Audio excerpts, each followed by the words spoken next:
Hello my dear बाबू, कैसे हो? उम्मीद करता हूँ आप मस्त स्वस्थ और ज़बरदस्त होंगे। आज हम लोग पढ़ रहे हैं क्लास 10th का जो पहला चैप्टर है रासायनिक अभिक्रिया एवं समीकरण। उसमें जो सबसे इम्पोर्टेंट टॉपिक है रासायनिक अभिक्रिया का प्रकार, वो सभी यहाँ पे डिटेल में पढ़ लेंगे एक एक करके। तो रासायनिक अभिक्रिया प्रकार पढ़ने से पहले थोड़ा समझ लेते कि आखिर रासायनिक अभिक्रिया क्या होता है। तो रासायनिक अभिक्रिया आप लोग पढ़े होंगे कि रासायनिक परिवर्तन को ही रासायनिक अभिक्रिया कहते हैं। रासायनिक अभिक्रिया में नए गुणों के साथ नए पदार्थों का निर्माण होता है। उनमें से यहाँ पे आपके बुक में 5 पढ़ना है, जिसमें से पहला रासायनिक अभिक्रिया है संयोजन अभिक्रिया, दूसरा वियोजन अभिक्रिया, तीसरा विस्थापन अभिक्रिया, चौथा द्विविस्थापन अभिक्रिया और पांचवा यहाँ पे दिया है उपचयन अपचयन अभिक्रिया, जिसको रेडॉक्स अभिक्रिया भी बोलते हैं। तो एक एक करके हम लोग हर एक को डिटेल में पढ़ते जाएंगे, जिसमें पहला है संयोजन अभिक्रिया। आखिर से संयोजन अभिक्रिया क्या होता है, जिसको कॉम्बिनेशन रिएक्शन भी बोलते हैं। तो संयोजन अभिक्रिया एक ऐसी रासायनिक अभिक्रिया है बाबू, जिसमें दो या दो से अधिक अभिकारक आपस में मिलकर एकल उत्पाद का निर्माण करते हैं। ध्यान देना, एक बार पढ़ दे रहे हैं कि ऐसी रासायनिक अभिक्रिया जिसमें दो या दो से अधिक अभिकारक मिलकर एकल मतलब एक ठो उत्पाद का निर्माण करते हैं। सर अभिकारक क्या होता है? तो अभिकारक जो है ना, रासायनिक अभिक्रिया में जो भाग लेता है उसे अभिकारक बोलते हैं।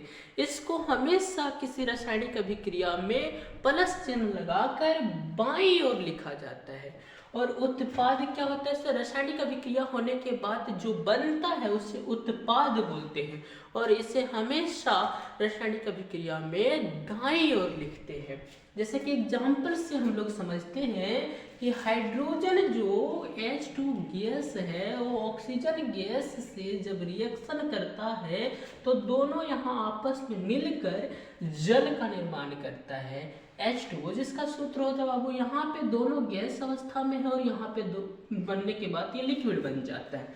ध्यान दीजिएगा, यहाँ अभिकारक की तरफ दो मिलकर उत्पाद की तरफ क्या बन जाता है? एक बन जाता है। ठीक उसी प्रकार यहाँ पे जो कार्बन गैस है, उस कार्बन जो वायुमंडल के ऑक्सीजन के साथ जब जलाते हैं तो रिएक्शन होने के बाद बन जाता है CO2 गैस। तो यहाँ भी दो अभिकारक है, मिलकर कितना बन गया? एक।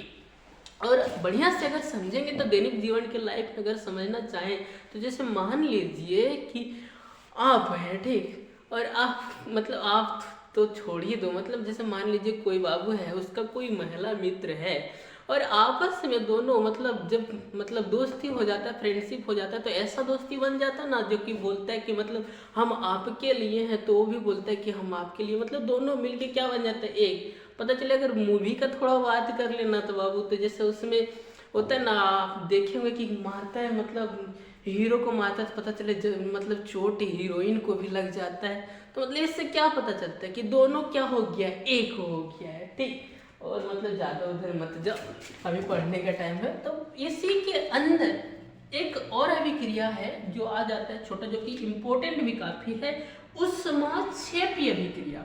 ऊष्माक्षेपी अभिक्रिया क्या है?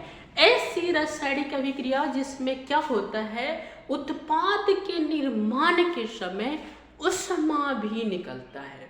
सर यहाँ पे क्यों पढ़ रहे हैं? अभी समझ में आ जाएगा बाबू कि यहाँ क्यों पढ़ रहे हैं। ध्यान दीजिएगा, जैसे कि मान लीजिए यहाँ पे जो कैल्शियम ऑक्साइड है, इस कैल्शियम ऑक्साइड को जब पानी के साथ रिएक्शन कराते हैं तो बहुत तेजी से इसका रिएक्शन होता है और बन जाता है कैल्शियम हाइड्रोक्साइड CaOH का होल2, जिसका फॉर्मूला होता है। ध्यान दीजिएगा, ये कैल्शियम ऑक्साइड यहाँ पे ठोस अवस्था में होता है, सॉलिड में, पानी जो कि लिक्विड। तो ध्यान देना बाबू, यहाँ पे एक चीज़ और बताना चाहते हैं जो कि ऑब्जेक्टिव पॉइंट से बहुत ही ज़्यादा इम्पोर्टेंट भी आई है कि ये जो CO है ना, इसको बोलते हैं बिना बुझा हुआ चूना। क्या बोलते हैं बाबू? लिख दे रहे, बिना बुझा हुआ चूना। और जब ये पानी के साथ रिएक्शन करता है तो जो बन जाता है कैल्शियम हाइड्रोक्साइड, उसको बोलते हैं बुझा हुआ चूना। आपको पूछ देगा ऑब्जेक्टिव में कि बिना बुझा हुआ चूना का रासायनिक सूत्र बताइए या बुझा हुआ चूना का रासायनिक सूत्र बताइए, तो क्या बोलिएगा? अगर बिना बुझा हुआ पूछे तो CaO बोलिएगा, और बुझा हुआ पूछे तो COH का उल्टा बोलिएगा। इसी में बहुत कोई गड़बड़ा जाता है, लेकिन आप लोग ध्यान रखिएगा कि जैसे मान लीजिए आग जल रहा है, उसमें पानी डालते हैं तो क्या हो जाता है? बुझ जाता है। ठीक उसी प्रकार यहाँ पे ये CaO है जो ना, वो बिना बुझा हुआ है, और इसमें जब पानी मिलाएंगे ना तो बुझ जाएगा। तो मतलब इसका फॉर्मूला याद रखिएगा CaOH का होल 2। ठीक समझे? और इसका CaO। और इसमें और एग्जाम्पल आ जाएगा बाबू, जैसे कि प्राकृतिक गैस का दहन हो गया।